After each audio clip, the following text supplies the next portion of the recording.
À l'issue de la présidentielle du 27 août 2016, une crise post-électorale est née au Gabon. Le principal leader de l'opposition, Jean Ping, n'a cessé de revendiquer sa victoire au scrutin. Pourtant, officiellement, Ali Bongo Ondimba a été déclaré vainqueur de la présidentielle par la Cour constitutionnelle. Une situation qui a crispé le paysage politique gabonais suite à des accusations de meurtre et blessures, torture et privatisation de la liberté. Il s'agira alors pour la Cour pénale internationale d'apprécier dans le cadre d'un examen préliminaire les crimes soumis à son appréciation et déterminer s'ils répondent aux critères juridiques fixés par le statut de Rome.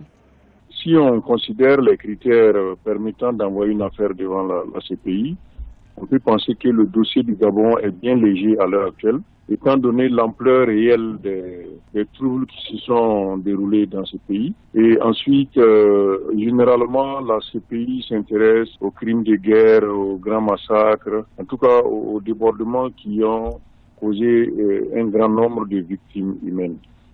Dans le cas présent, on pense quand même que l'affaire aurait pu simplement être jugée par les tribunaux nationaux et même par les instances régionales et continentales de résolution des conflits. Je parlais de l'Union africaine ou de la CEMAC.